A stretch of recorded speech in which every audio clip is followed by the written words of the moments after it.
जय माता दी बंधुओं। आप लोगों को तो पता ही है कि इस महीने में नवरात्रि का पावन पर्व आने वाला है।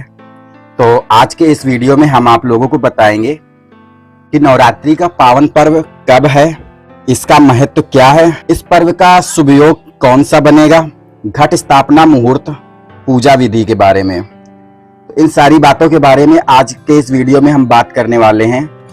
आप लोगों को बताएंगे ये सारी बातें। तो हमारे चैनल को सभी लोग जल्दी से जल्दी सब्सक्राइब कर लीजिए ताकि हमारे ऐसे ही सारे वीडियो आप तक आसानी से पहुंचते रहें।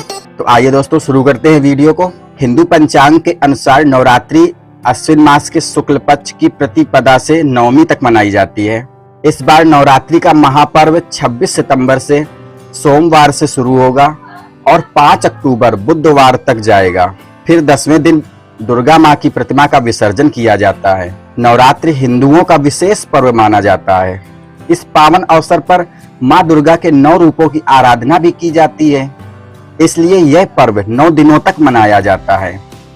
वेद पुराणों में माँ दुर्गा को शक्ति का रूप माना गया है, जो असुरों से इस संसार की रक्षा करती है। नवरात्र के समय माँ के भक्त उनसे अपने सुखी जीवन और समृद्धि की कामना करते हैं। इस अवसर पर देश के कई हिस्सों में मेले और धार्मिक कार्यक्रम, जागरण आदि का आयोजन होता है। नवरात्रि के दौरान माँ के भक्त भारत वर्ष में फैले माँ के शक्ति पीठों के दर्शन करने जाते हैं। इसी नवरात्रि को शारदीय नवरात्रि भी कहते हैं और इस नवरात्रि में हमें भी माँ के दर्शन करने जाने का मौका मिल रहा है। माता का बुलावा आ चुका है, तो हम भी इस नवरात्रि में माता रानी के दर्शन करने जम्मू जा रहे हैं। तो आप लोगों को भी अगर समय मिले तो कहीं ना कहीं मंदिर पे माता रानी के दर्शन करने जरूर जाइएगा। आइए दोस्तों, अब जानते हैं नवरात्रि पर्व का महत्व क्या है। नवरात्रि पर्व मुख्य रूप से भारत के उत्तरी राज्यों के अलावा गुजरात और पश्चिम बंगाल में बड़ी धूमधाम के साथ मनाया जाता है। इस अवसर पर माँ के भक्त उनका आशीर्वाद पाने के लिए 9 दिनों का उपवास भी रखते हैं। इस दौरान शराब, मांस, प्याज, लहसुन आदि चीजों का परहेज किया जाता है। 9 दिनों के बाद 10वें दिन व्रत तोड़ा जाता है। नवरात्र के 10वें दिन को विजयदशमी या दशहरा के नाम से जाना जाता है। कहते हैं कि इसी दिन भगवान श्री राम ने रावण का वध करके लंका पर विजय पाई थी। भारत सहित विश्व के कई देशों में नवरात्रि पर्व को बड़े ही हर्षोल्लास के साथ मनाया जाता है। भक्तजन घट स्थापना करके 9 दिनों तक माँ की आराधना करते हैं। भक्तों के द्वारा माँ का आशीर्वाद पाने के लिए भजन कीर्तन किया जाता है। 9 दिनों तक माँ की पूजा उनके अलग अलग रूपों में की जाती है। तो आइए दोस्तों जानते हैं नवरात्रि का शुभ योग मुहूर्त क्या है, इसके बारे में। अश्विन नवरात्रि अब की बार 26 सितंबर को सुबह 3:23 से शुरू हो रहा है और ये प्रतिपदा तिथि समाप्त होगी आपकी 27 सितंबर 2022 को सुबह 3:08 पर खत्म हो जाएगा।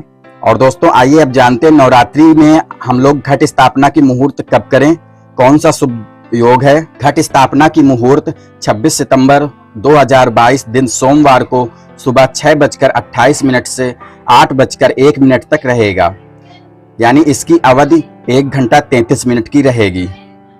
घट स्थापना अभिजीत मुहूर्त शाम 12:06 से शाम 12:54 तक रहेगा।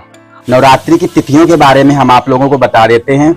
प्रतिपदा यानी पहला दिन माँ शैलपुत्री की पूजा होती है। ये दिन 26 सितंबर 2022 को है। और द्वितीया यानी दूसरे दिन माँ ब्रह्मचारिणी की पूजा होती है 27 सितंबर 2022 को। और 28 सितंबर 2022 यानी तृतीया माँ चंद्रघंटा की पूजा की जाएगी। और 29 सितंबर 2022 चतुर्थी को माँ कुष्मांडा देवी की पूजा की जाएगी। 30 सितंबर 2022 पंचमी को माँ स्कंद माता की पूजा होगी। 1 अक्टूबर 2022 षष्ठी को माँ कात्यायनी की पूजा होगी। 2 अक्टूबर 2022 सप्तमी को माँ कालरात्रि की पूजा होगी। 3 अक्टूबर 2022 अष्टमी को माँ सिद्धिदात्री की पूजा होगी। और 5 अक्टूबर 2022 को दशमी है। इस दिन माँ दुर्गा प्रतिमा का विसर्जन किया जाएगा। अब आइए आप लोगों को बताते हैं नवरात्रि के लिए पूजा सामग्री क्या क्या चाहिए होती है। आप लोग अपने अपने घरों में पूजा करिएगा और इस दिन पूजा की सामग्री क्या क्या आपको चाहिए होगी उसके बारे में आपको बता देते हैं। थोड़ी सी जानकारी है। माँ दुर्गा की प्रतिमा अथवा चित्र, लाल चुनरी, आम की पत्तियां, चावल, दुर्गा सप्तशती की किताब, लाल कलावा, गंगा जल, चंदन, नारियल, कपूर, जौ के बीज, मिट्टी का बर्तन, गुलाल, सुपारी, पान के पत्ते, लौंग, इलायची, ये सारी सामग्री है माता रानी की पूजा करने के लिए। और अब आपको पूजा की विधि भी बता देते हैं। सुबह जल्दी उठें और स्नान करने के बाद स्वच्छ कपड़े पहने, पूजा सामग्री को एकत्रित करें, पूजा की थाल सजाएं, माँ दुर्गा की प्रतिमा को लाल रंग के वस्त्र में रखें, मिट्टी के बर्तन में जौ के बीज बोएं और नवमी तक प्रतिदिन पानी का छिड़काव करें। पूर्ण विधि के अनुसार शुभ मुहूर्त में कलश को स्थापित करें।